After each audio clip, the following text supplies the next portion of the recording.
This week, we are going to take a peek into our homeschool routine and my working mom schedule. I also want to touch on the subject of mom guilt, which is something we can all relate to whether we are a working mom or not. You'll also get a peek into our week as we welcome a new puppy into our household, manage our homestead, and create delicious farm fresh recipes. I hope you will come along and enjoy a look into our home. Welcome back to my healing home. My name is Rachel, and that over there is my husband Dan. We live in the heart of the Midwest on 40 acres with pigs, chickens, bees, turkeys, and whatever else we decide to try. We have the privilege of parenting and homeschooling 3 rambunctious but lovely blonde-haired little boys who constantly are making life interesting. Oh, and there might be another one on the way. I hope you join me over here on YouTube as we explore the good, the bad, and ugly of motherhood and homemaking. But more important, rejoicing in the privilege of our sanctification as we learn to live and thrive for the glory of God alone. Chances are that if you're watching this, you're watching it because you're a working mom. Maybe you're watching it just because you like our content, and for that, I'm going to say a huge thank you. Let me introduce you to my working mom story.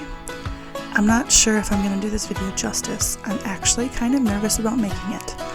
At the end, I hope you find yourself inspired and encouraged, whether you're a stay-at-home mom, working mom, or somewhere in between.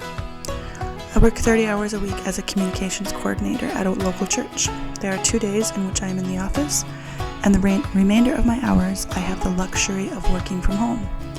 In addition, I work freelance as an SEO blog writer and content creator for other creators. Then finally, I work my healing home business here on YouTube, 2 blogs, and a variety of other places. Typically, this puts me well over 40 hours a week. Previously, I worked as a licensed teacher and was able to bring that background into my homeschool life. Before we go further, we need to define what a working mom is. Honestly, I don't like thinking about this because there are so many different aspects of being a working mom.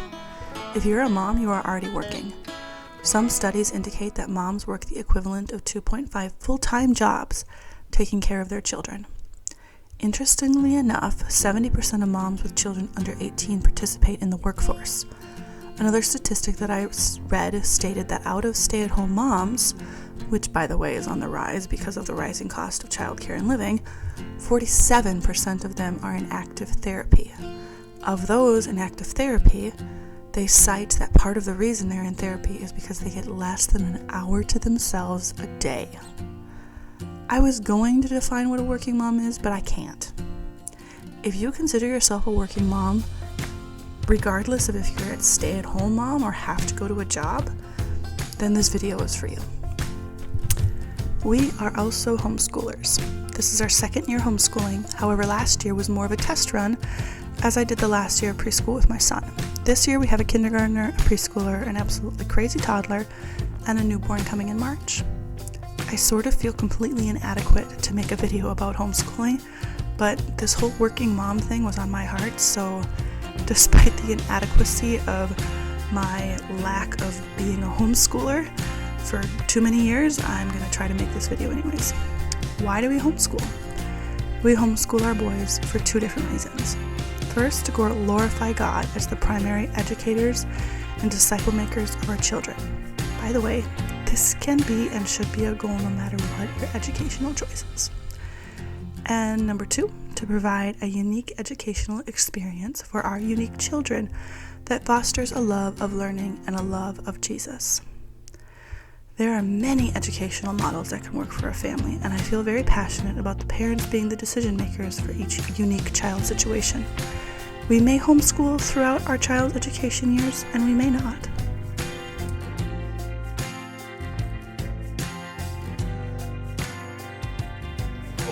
Now until all your laundry's put away, you ain't.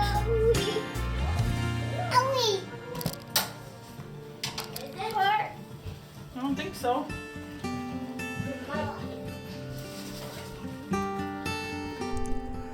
As with every family, we have more going on than just our work and educational life. Our boys do Awana and many other church activities. We also try to be homesteaders, although we are a pretty poor example. We have pigs, chickens, bees, and turkeys when we can keep them alive. We plan and implement massive gardens, but have struggled to get a decent harvest since moving here in 2019. However, we immensely enjoy it and continue to pursue a more community and self-sufficient life.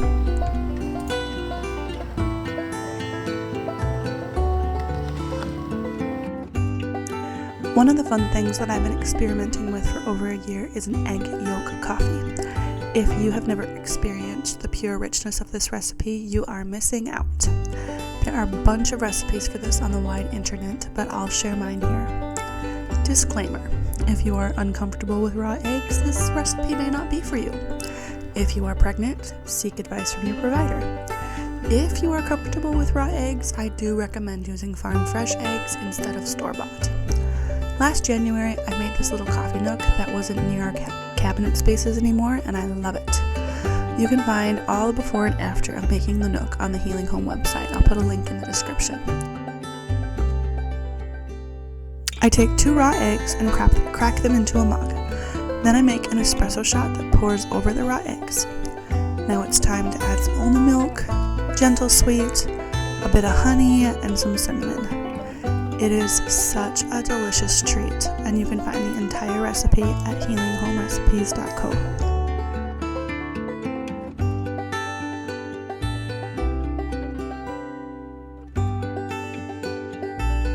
Why do we feel mom guilt? We feel guilty because of the uniqueness of our motherhood journey that has been taken away by one simple word: sin. You see, there is something fundamentally wrong with this world, and it goes back to the simple fact that we live in a fallen world. Romans 5:12. Therefore, just as sin came into the world through one man, and death through sin, and so death spread to all men because all have sinned. Why would we think that our motherhood journey wouldn't be subject to the turmoil that sin and death have brought into this world? We are trying to be godly mothers in a very ungodly world. It is an impossible journey to walk without the power of God in our lives. Why do moms feel guilty? Because we're not enough. Most of the articles that you read on this subject will scream at you, "Mom, you are enough for your kids." I'm here today to tell you that you're not enough. You are not enough without Christ. You are enough when you surrender your motherhood to Christ and allow His grace to redeem your motherhood journey. You are not enough without Christ in your motherhood. God made us to be mothers. He made us to be nurturers. Therefore, He has given us everything we need to be successful in our mothering journey. We don't have to feel that guilt anymore. Our unique circumstances are going to impact the season of motherhood that we are in. God has put you in your season for a reason. One of the top reasons we feel mom guilt is because we have not embraced and surrendered our motherhood to Jesus and acknowledged our unique season. How do we overcome mom guilt? We lay our burdens, our fears, our anxieties, and our struggles at the foot of the cross of Jesus, and we learn to trust Him with not just our lives, but our motherhood as well.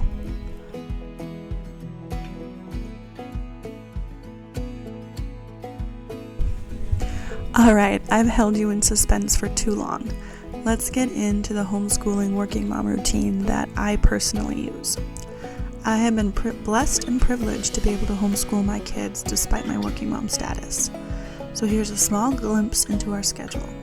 I think it's valuable to say here that I am blessed to have a flexible schedule, and I know that not everyone has that. So please take all of this with the reality check that we all have different lives and different callings. My typical morning starts between 2 a.m. and 4 a.m. depending on the day, how my body is working, how much sleep I get, and my day's workload. I wake up, take a shower, take the new puppy out, and then spend time in the Word of God. If you'd like to check out my Bible reading plan for 2024, I'll leave the link below. Then I'm clocking in for time split between my day job and side gigs. You'll find me at my computer from about 4 a.m. to 9 a.m. 3 days a week, and about from 3 a.m. to 8 a.m. 2 days a week. And in the midst of that, there are 3 children waking up, grabbing snacks, fruit, and milk for breakfast. It's always tricky to honor my time card with diaper changes and interruptions. Again, I'm very grateful to have a flexible schedule, and I work really hard to honor that privilege. Honestly, this is the time of day that we do screen time. I don't like it. Actually, I hate it, but it's reality. We all have unpleasant realities that we have to work around. And a larger amount of undesired screen time for my boys in the morning is mine. Eventually, the boys get tired of screen time and play in the living room with building toys like Legos and building magnets until I'm done. Eventually, I clock out for the day and then it's chore time. The boys have their own chore chart and I make my way down to the animals to check in and grab our eggs for the day. Once chores are done, I get the household running with laundry, meals prepped, to-do lists written out, any online orders processed, and a rough goal for the day.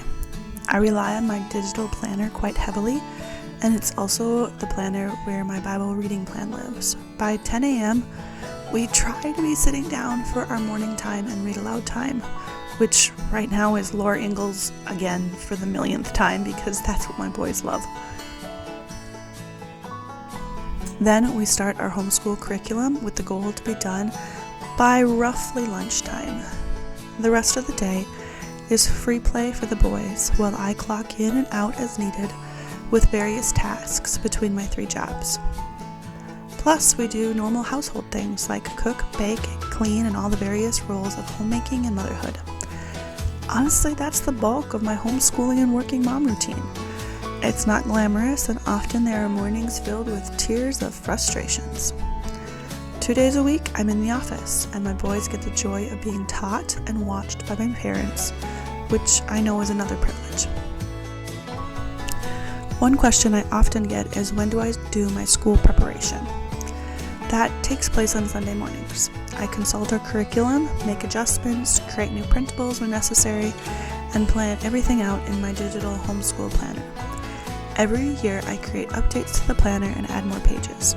I still have to do a certain amount of prep before each lesson, but I do find that if I set aside time on Sundays, that the rest of the week goes so much smoother.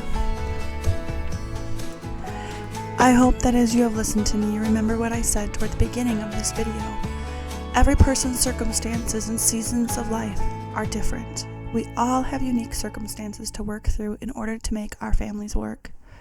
Here are a few main takeaways that I really want to emphasize.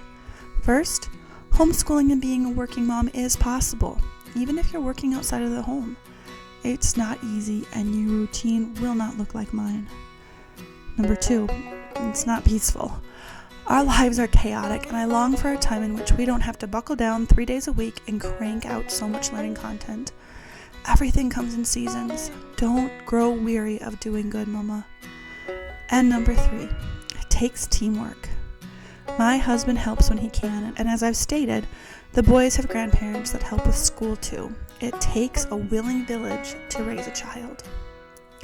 I wish I had more profound things to say. Maybe someday I'll make a working mom homeschool video again when I'm older and wiser. I still don't have everything figured out, but I've heard so many women tell me that they can't homeschool because they work. And I want to encourage you that maybe it is possible. Maybe it's not. Only you can decide that. But maybe it is. Let me leave you with 2 verses for all of us as mothers. Proverbs 22:6. Train up a child in the way he should go. Even when he is old, he will not depart from it. And Galatians 6:9.